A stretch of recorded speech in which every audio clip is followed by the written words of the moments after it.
Hello aspirants, 20वीं सदी का किसान आंदोलन, रिफाइंड नोट्स मॉडर्न इंडिया में 20वीं सदी के किसान आंदोलन और 19वीं सदी के किसान आंदोलन में क्या अंतर था, यह अब हम जानेंगे। देखिए, अब तक हम लोग 19वीं सदी के किसान आंदोलन के बारे में पढ़ रहे थे और अब हम 20वीं सदी के किसान आंदोलन के बारे में पढ़ेंगे। लेकिन इसी बीच में इन दोनों का जो मूल स्वरूप है उसमें क्या अंतर है वह देखना ज़रूरी है। और कुछ आंदोलन ऐसे भी होंगे जिनका नाम वही होगा, मतलब कुछ आंदोलन कंटिन्यू कर गए, जैसे मोपला विद्रोह, और कुछ आंदोलन अलग अलग दिखेंगे आपको दोनों सदी में। तो सबसे पहले 20वीं सदी का किसान आंदोलन का जो मूल जो आधार है वो वही है जो 19वीं सदी का था। अंतर क्या है? तो स्वरूप में अंतर है और उद्देश्य ज़्यादा व्यापक है।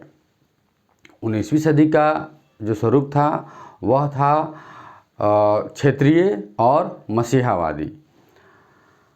जो दृष्टिकोण था 19वीं सदी के किसान आंदोलन का वह संकीर्ण था।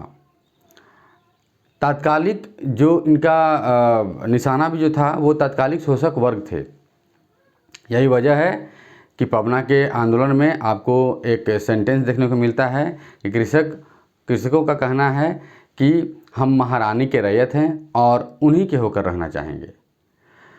इनका उद्देश्य तात्कालिक था 19वीं सदी के किसान आंदोलन का, और इनको कोई आधुनिक विचारधारा का आधार प्राप्त नहीं था।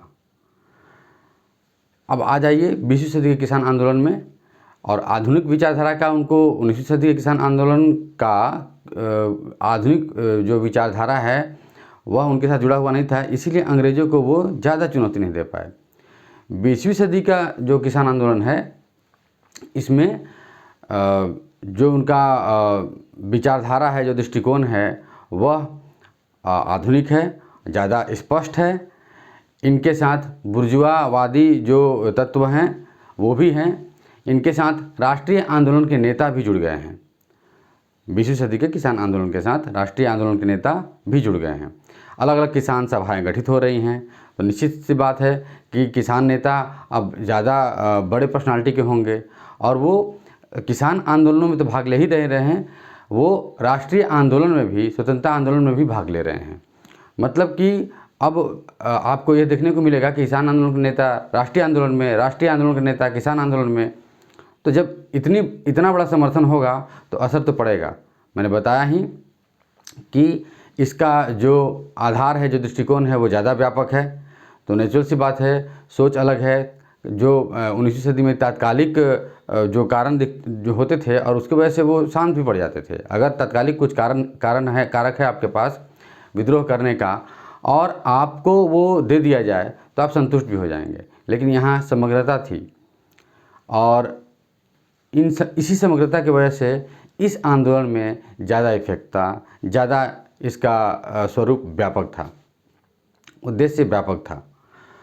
तो ये रहा दोनों में अंतर। अब जब हम लोग जैसे जैसे आगे किसान आंदोलन, अलग अलग किसान आंदोलन को पढ़ते जाएंगे, वैसे वैसे यह स्पष्ट होता जाएगा जो मैंने अभी बताया, जिसे आप अपने शब्दों में लिख पाएंगे। इस लेक्चर में भी जो मैंने बताया उसे आप गौर से सुनेंगे तो अगर कभी अंतर करने को आए तो आप आसानी से स्पष्ट कर पाएंगे। Thank you.